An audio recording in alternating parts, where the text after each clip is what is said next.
So before we go to any event, we have to prepare a little bit, obviously printing out zines and getting all their stock ready, but we also have to make sure that we have all of our like table decor and display stands ready as well. We thought it'd be interesting to show you guys what we use and also how we store stuff and how we bring it in. So everything that we bring to in-person art events, unless we need to bring our own table and whatnot, which live in our trunk. Yes, yeah. Our table and our canopy both just live in our car, so if we need them, then they'll be there. But for anything that has a provided table and chairs, we just bring in these 2 red buckets. This one is full of sort of like our stock, and then tools and supplies that we might need on the day. Yeah, sometimes we gotta be folding zines while we're there. Yep.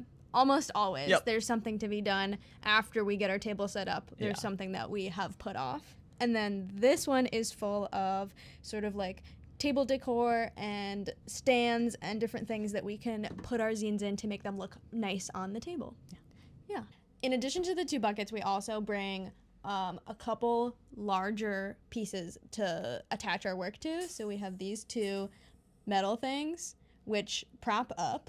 And then we have this big ladder, which brings most of the height to our table. Yeah. And we put our wood block prints on this one. Both of these we got at thrift stores for like a couple bucks each, probably. Yeah, almost all of this stuff we either got from thrift stores, like in their decor section, or for dollars. Free. Or completely free. Yeah, because it's a little bit broken. Mm-hmm. So some of the stuff that's in here, we've got 2 tablecloths, different sizes because you never really know what size your table is until you show up. So we have a bigger blue one and then a smaller red one. And we layer them sometimes. Yeah. Because that can look nice. Because that can look pretty nice. And then we have our little sign that we always put up behind all of our goods and wares so that people know the name of our business. And that just gets put on this little easel thingy. Then we've got lots of little cubic little containers. So sometimes our stickers go in here, especially if we're at like outside events and it's really windy outside. Which happened a lot this summer. Yes.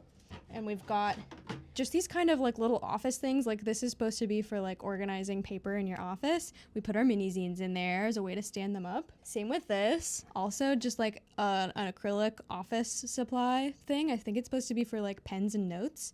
I got it for free from work because it's a little broken. And the same with these next 2. So this one was also broken from work. We use that for full-size zines. And this one we use for our big prints. We are not the really cool kind of people that make their own like really nice setups for their zines or have like the really beautiful staggered I think setups. It works though. Yeah, it totally works. We had I think it looks sort great. of aesthetic goal in mind. Yes, yeah.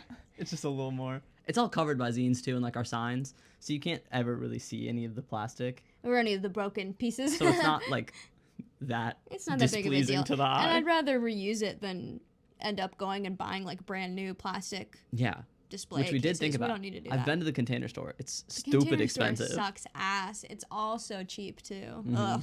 Okay, so we've got this giant jar full of binder clips because we clip most of our things like to that ladder and to the wires that I showed. We've got little ghosties in here. That's where those went. Left over from a Halloween event that we did. We have not yet taken those out of here. Should probably do that now. Yeah, we should probably get those out of there. Nice, good job. We've got extra letters for our letter board in case we want to change the message on there. So like for this upcoming event, 30% of our proceeds are going to be going to mutual aid here in the Twin Cities. We've got our trinkets. Little trinkets. I'm trying to open it. We did this a lot in the first few events that we went to. Trinket trading. We were inspired from Renfest because a bunch of Renfest people do trinket trading. So we just put out stuff for free, lots of stickers, and then the Tamagotchi come through one time. Oh my God, yeah. That was really cool. Someone put a Tamagotchi in there, and then someone else was like, oh my God, I've been looking for more Tamagotchis for my collection. Awesome. Someone put a bracelet that had like a specific name. Megan. Yeah. Had the name Megan in it on beads. And then a Megan came up to our table the next event. Okay, and then this is the first thing that we ever bought for our table. Yeah. It's a little wooden box, and we saw it and we were like, oh my God, wouldn't that be so cute if there was 2 full-size zines right next to each other, kind of hanging on this box. It's a little splintery, but I think we sanded it. We sanded it down a little bit, so it's a bit safer. I never ended up like sealing it with anything, but I think that's fine. It looks it's rustic. rustic. Yeah. Yeah. So that's everything that we actually put on our table and we put our zines in. So when it comes to actually bringing the zines and having them like well organized, we just updated our system a little bit so that it is a little bit more streamlined. So in this, We had a Michael's gift card, so. yeah, it was pretty exciting. In this big tub, we have our full-size zines and some half-size zines, as well as zine-making kits. And if we have any lino cut prints, we That's also usually where put them they in go, here. yeah. And then this is our new bit of equipment, and it's a plastic tub full of plastic Other tubs. plastic tubs. So then we can organize all of our minis and keep them a little bit more separate, because previous to this we were just using like a couple recycled pencil cases, like hard plastic pencil cases. Which worked for a while. Yeah, they were fine. Yeah. But it was just a little bit cumbersome trying to like go through all of them, being like, where's that one zine I'm looking for? Yeah. And now we have it color coded. And in here is also our business cards, misprinted zines. For trading and stuff. We have our bookmarks that we make our Wheel of the Year bundles out of. And then stickers. And the stickers are also in here. Yeah. So this has been very nice organizing this, and hopefully it makes sort of the flow of the day of, like restocking our table, a little bit faster. And then for the last of our stock that's in here, we've got our big file folder. So we use this file folder for most of our bigger prints. We've got some paper because I like to wrap up the prints before I give them to people. And we have all of our signs in here as well. So we just use black paper and a white chalkboard marker to make all of our signs, and then we'll fold the paper or we'll tape it up depending on what we need. And it's, since we use just black paper, super easy to make new ones or to adjust. I guess the one downside of having all of our signage be paper is that it can be ruined in the event of weather.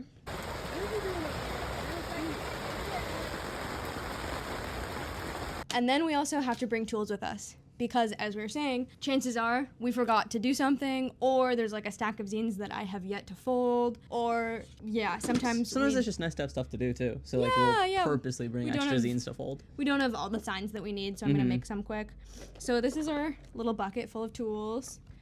We've got lots of pencils in there, our white chalkboard marker, a bone folder, an X-Acto knife, pens and pencils, extra staples if I need to staple something, just like any little doodad that might be helpful day of, a ruler, like that kind of stuff. And then we have our big paper cutter, so if we end up having prints that we have to cut down or bookmarks that we have to slice, then we'll bring this too. And then we've got a slightly bigger pouch, and in here we've got ribbon, which I use to make the bundles, tape, because we always need tape to tape our signs up, and we'd usually have scissors in here too, but we're using our scissors right now.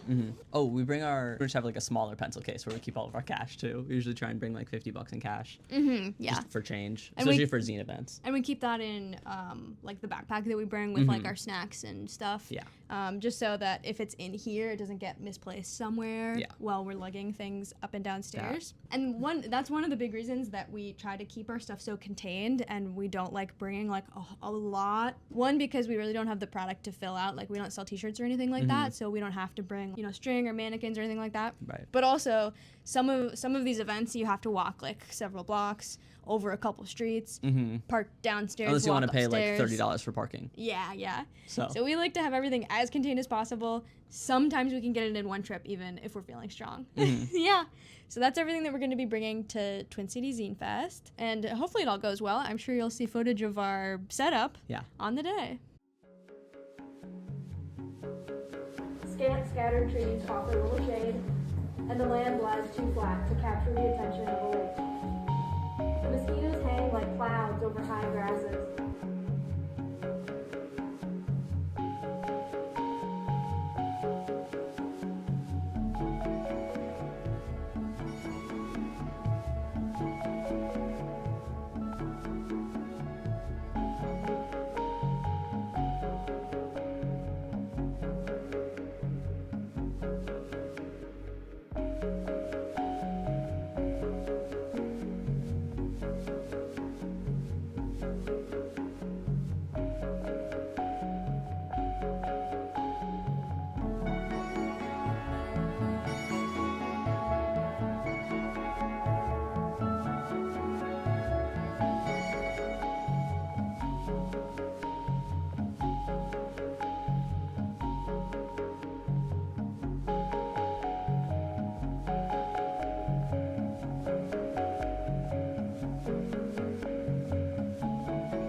The Zine Fest went great. There was such a good turnout, and we met so many cool people. We also got to trade with a bunch of folks. We did end up buying a couple things, but one of the best parts of Zine Fests is kind of the trading culture. But yeah, I thought I'd take you through a little haul of everything that we got.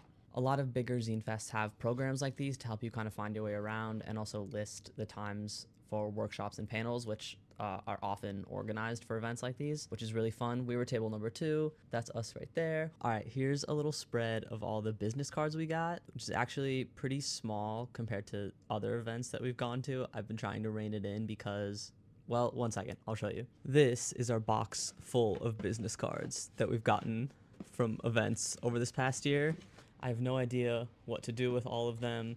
A lot of them are so cool that I don't want to just get rid of them, but I'm starting to feel a little bit like a hoarder at this point. And then here are the stickers we got, just a few this time. This one is hands down my favorite. It was made by Dolly. They're a super cool artist. I really like their style. Highly recommend you go check them out. All right, we'll start with this guy right here. It's a comic called Ninja Penguin by Russ Dugger. Also goes by Doodlehoff online. And the night before the Twin Cities Zine Fest, there was a little reading where a bunch of zinesters got together and read some of our zines that we were going to be selling the next day. And it was a really, really good chance to connect. And Russ, for example, was handing out little freebies of the beginning of his new comic, which was awesome. So we grabbed one of those that night. And the next day, I liked it so much, I wanted to go and get the full copy. And then he also tossed in a little preview of the second volume. So it was really fun to get a little sneak peek of what's to come later in the year.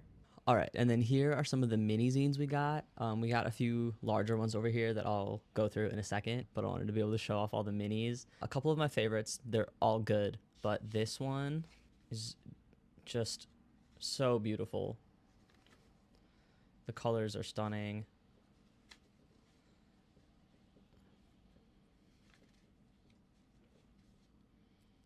And then this one was made by one of our table neighbors. They were super cool. Again, had a bunch of good zines. Was able to trade for this one. This little guy is adorable. I'm also just impressed when people are able to do folds like this and have them come out so clean too. All right, and then these are some of the larger zines that we got. This one in particular was also read by somebody at the zine reading the night before, and so I made it a goal to go and find and buy this one. And it's just really cute and lovely and made me cry a little bit.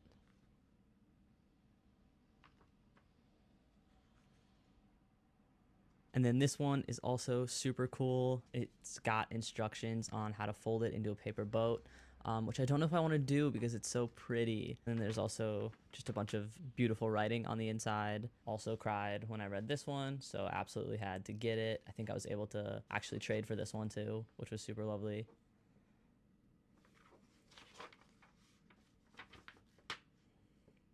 If you want a closer look at any of this stuff or have any questions about who made it, I'll try and link most of it in the description. These are all really great artists, really great people, and it was really cool being able to do an event with them.